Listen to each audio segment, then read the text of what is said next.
Good afternoon. Thank you for attending the fifth and final of our G Suite webinars for this year. It's kind of not springing out, so I can't say happy spring. We're in the middle of a snowstorm, and most of you don't have school today, so I will send out the recording when it is complete. But for those of you who don't remember, my name is Heather Kowalski, and I am a half-time technology integration consultant and Google certified trainer for REMC3, which covers AMA, CORE, and COP ESDs, and my other half-time is spent as a math consultant for COP.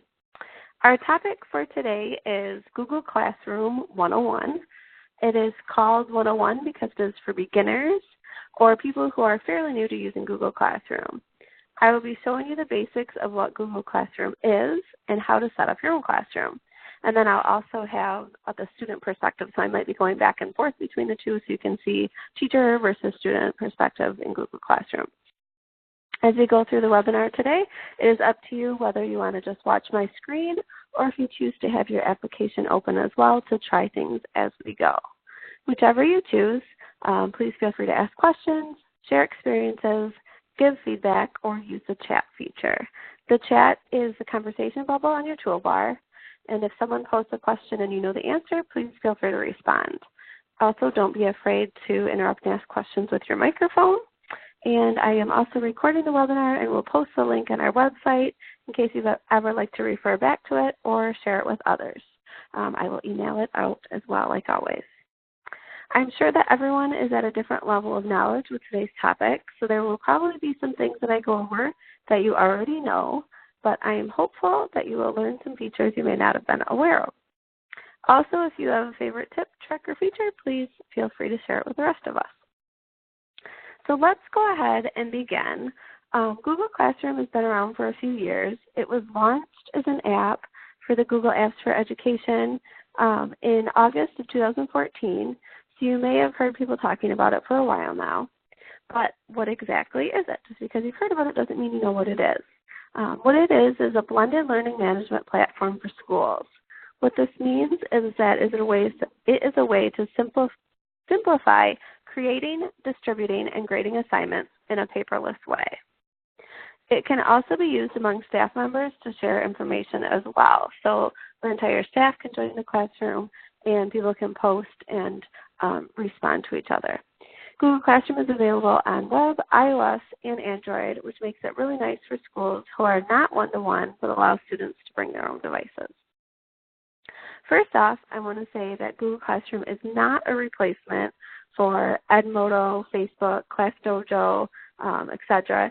If you're looking for a place to post social information about your class, this would not be it. It is also not a replacement for grading systems such as PowerSchool. It isn't filled with features, but the few things that it does do, it does very well. Google Classroom is, however, a way to manage your classes. It helps streamline the process of assigning, collecting, viewing, and commenting on assignments you give to students. You can easily duplicate files you create as a template in Google Drive and then create a unique copy of the document for each of your students. You can use Classroom to ask students questions, and they can answer and reply to it to you, as well as they can reply to each other if you choose, and you can use it for class announcements as well. So let's go ahead and get into Google Classroom. You can either go to classroom.google.com or you can go to your waffle, this 3x3 grid, and if you click on that, you might have to go down to where it says more. See, mine pops up right here. It says Classroom. It looks like a chalkboard with some people. If you don't see it right there, you just click that more button and scroll down, and it should be there. If you don't see it, or if you go to classroom.google.com and you're not able to log in, then you may have to have your tech person or your Google admin give you access. So they'll have to turn that feature on within the admin site. So once you are at the home page, you are going to create a class. And when you do this, you want to make sure that you select that you're a teacher, because if you accidentally select student, then the only person that can fix this is your tech person. I'll have to go in and change that for you. So I don't have that screen because I've already created Google Classrooms. So once you've created one, then you'll have this plus symbol. And if I click on that, then I can create a class from there. In the class, you can create and grade assignments, post announcements, and send messages to students. I suggest creating a different class for each class that you teach or that you want to use it with. Google Classroom will know if you're new to using it, and it will display how-to and tip boxes as you first begin to explore the features as well. So when you go to create a class, it will come up with this screen. So I'm just going to call this Winter Webinar since we have over a foot of snow outside right now. And then I can add a section number or a subject if I want, but I'm just going to hit create.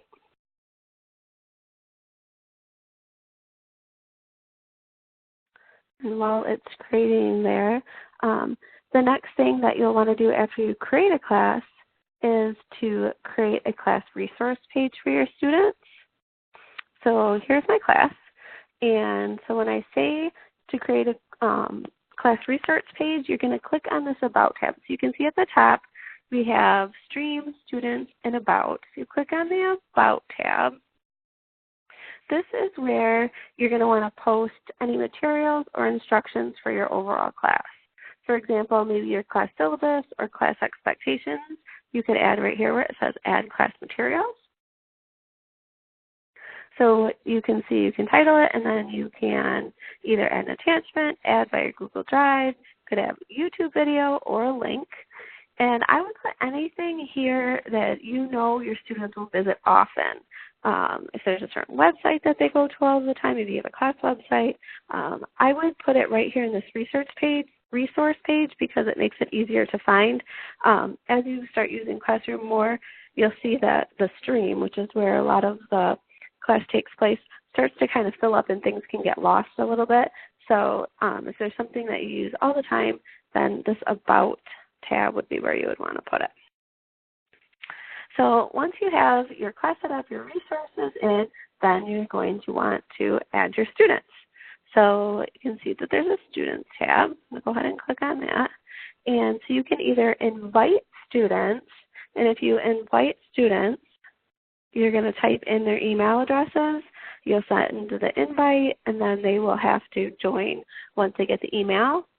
Or what I would do is I would post up this class code. So you can see here on the left the class code J4OU9PA.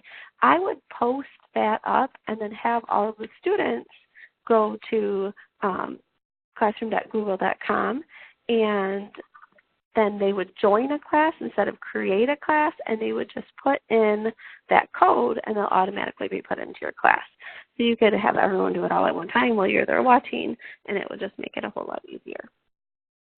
So in the Student tab, you'll also see that you have the options to email students. So I'm going to go into a different classroom that I have created that actually has a few students in it, so I can show you what I mean. So you have students in it, and then you can click their name, and you can email them from here. You can remove them from your class, or if you want to mute them from being able to post in the stream, you can mute them from here as well, so that if they have someone that is commenting all the time, you can go ahead and mute them. You can also invite guardians from here. And if you invite guardians, when they get the email, they have the option to get daily or weekly summaries of what assignments and posts are made in the class. If you don't see this where it says invite guardians, then it's a feature that your Google admin does not have set up, and so you may have to have them enable that. Okay, so we've looked at the About tab, and we've also looked at the Students tab. So all we have left is this first tab, which Google calls the Stream. So I'm going to go ahead and click on the Stream. This is where most of the action occurs. Once you click on that tab, if you look to the left, you will see over here it says only teachers can post or comment, and then there's a drop-down. I recommend having it as this. However, you do have other options. You can have students can only comment, or students can post and comment. And if you want to avoid having it become a social media free-for-all, then I would definitely not allow students to post and comment, because that is what it will become. If you do choose to have just only teachers can post and comment, it's good to know that even if you have that, students still have the option with any assignment or any question that you post, they can still privately comment to you and you can reply to those comments. So you still have a two-way communication even if you have only teachers can post or comment. Okay. On the bottom right-hand corner of the screen, you're going to see a plus symbol. So when I hover over this plus symbol, I get some options. I have reuse post, create question, create assignment, or create announcement. And when you select that, you will see options to create. So I'm going to start right here with create assignment. Oops. And when I click on that, you'll see options for title, instructions. You can have a due date here. You can add a topic. If you add a topic, a new feature to Google Classroom is that then you can filter your stream by that topic. So that's kind of a nice new thing that they added. You can also, you see on the bottom, to any assignment or question, you can add a attachment. You can add a file from Google Drive, a YouTube video, or a link. So you can also, what I really love is up here where it says for. So this is Google Classroom I'm currently in. However, you have the option of adding the same assignment to multiple classes so that you don't have to go into each separate class and recreate the assignment. You can make it once and post it to all 4 assignments. So that's a really cool feature. And also you can, if you click on this all students, you can assign to just individual students. So this is a great way for you to differentiate your instruction because everybody knows that they have an assignment, but they don't know that it's different from someone else then because you could actually give them. So if you had a special education student who had a modified assignment, you could just choose them and have a different attachment for them. So that's kind of a nice feature. So this Google Drive choice has a really nice feature. So if you're going to add a document, it has a feature of automatically making a student copy to the document that you're enclosing. So each student has their own copy to fill out instead of collaborating together on the same document. And when it does this, it also automatically puts their name on the document, so there's no more guessing whose paper it is. So I'm going to show you what I mean. I'm just going to call this assignment 1. Okay, and so then I am going to have this due tomorrow. And then I'm going to go to my drive and I'm going to find just any file. So let's see. Let's just add this. Okay, so I would put my instructions here. So I might say read the document or read the attached file and comment at the bottom. Okay. Or if it's questions, they can go ahead and write right on it. So I'm going to assign. Oops. And then,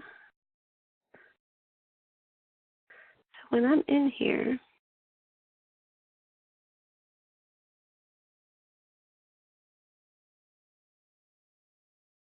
so you can see what was assigned. Move this out of the way here.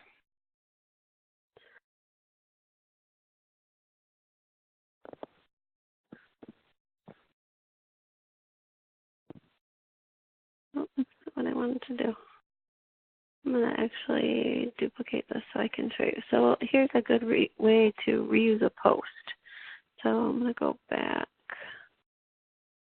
and I'm going to reuse post.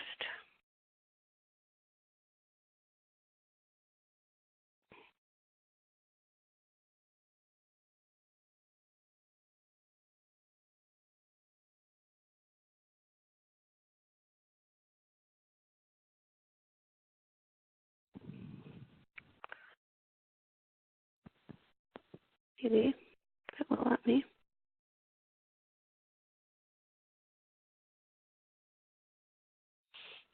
Okay. And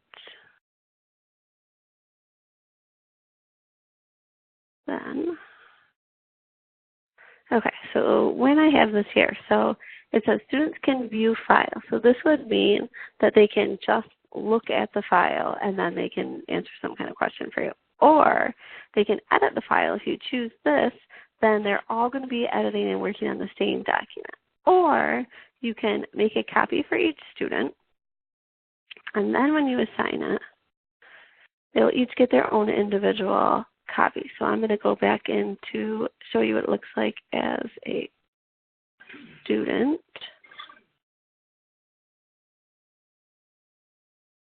Okay, so now I'm in as a student. So I'm going to go in, and it says,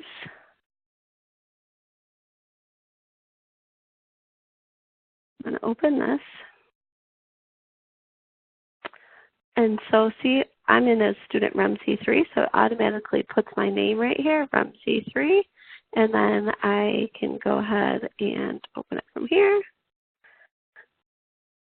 And it has my name right here, so REMC3 is my name. I could type on this document,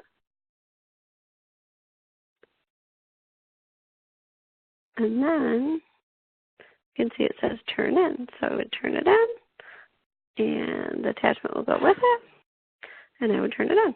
And then it would say that I'm done. So now if I go back to my teacher and I refresh, it will show me that I have one student done. So one done right here. And if I click on that, now I can see that my REMC3 student is done. I can go ahead and add a grade. So if I want this to be worth 100 points, I can keep it at that. Or I can change this. Maybe I just want this to be worth 10 points. Update my value. And then I'm going to say, okay, 10 out of 10. And then I'm going to return that to the student and return. And then you'll see that it says returned 10 out of 10. So that's how easy it is to grade it. So also for grading, what's really nice is you have this cogwheel up here, and if you go, you can download all grades as a CSV file, because one of the questions I get a lot is, well, can you push this to your gradebook? Well, you can't, but you could download it as a CSV file and then upload it into your gradebook. So that's kind of the workaround for that. So that's kind of nice.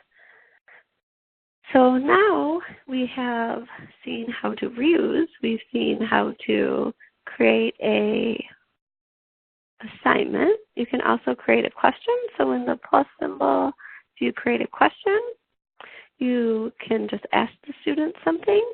So you might want to say, what is your goal for today? And then you can post the question. And you can see that you have some choices here. So you can either make short answer, or you can make a multiple choice question. You can have on students can reply to each other, or students can edit their answer. If you turn off students can reply to each other, then it's just going to be you replying to them. And then you would ask the question. Or another cool feature is that you can schedule it or save the draft and work on it later. But if you schedule it, you can put like, okay, well, I want this question to appear tomorrow. And so then I schedule it, and now I don't have to worry about it. So you could go ahead and schedule a week in advance your whole week's questions and just have them scheduled to post, and you won't even have to go in every day to do it. So that's really nice. So you can do that for announcements as well, and for assignments. So it might be something to consider. So an announcement is the last of the things we haven't talked about in the plus symbol. An announcement works similar to the other two, where you can add a topic, announce to multiple classes, or make the schedule. And then we talked a little bit about the reuse post, but that is also nice if like you use an exit ticket at the end of every class, then you can just continue to reuse the same post instead of having to recreate. Okay, so also in the stream, we already talked about you'll see the done and not done and the returned.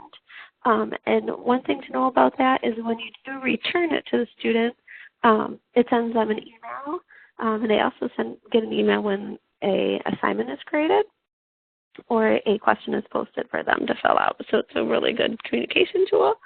And you can also leave comments. So if I went to here and I wanted to add a private comment, I could say, great work. And then I could go ahead and post that, and then they'll get my comment as well. So you can do that. And then another feature of Google Classroom, though, this one I haven't mentioned yet, is that when you create a class and join a class, you automatically get a Google Calendar and Drive folder for that class. So then all assignments you create are automatically placed on the folder, or on the calendar. So let me show you what I mean by that. So if I open up my calendar,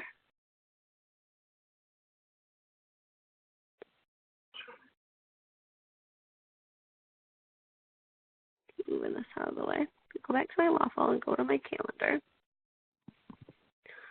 Then I can pull up. You'll see that it will pull up. So under my calendars here,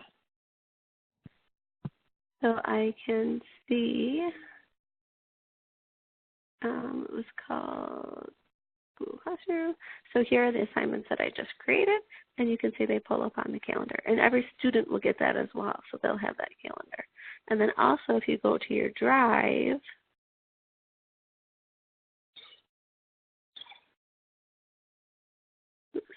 if I go to my Drive, you'll see that I'll get a folder also created, and it'll have all of the documents within that folder for the class. So as soon as it loads here, show you.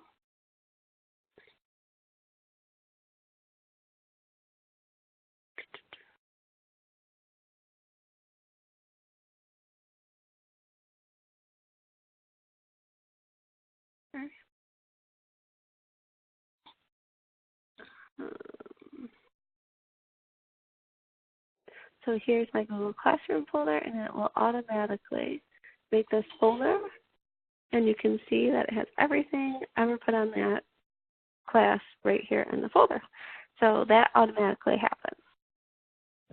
So I appreciate you attending my webinar. If you have any questions, please don't hesitate to email me and ask, and I'll send out this link. But in the meantime, please try and stay warm out there and think spring.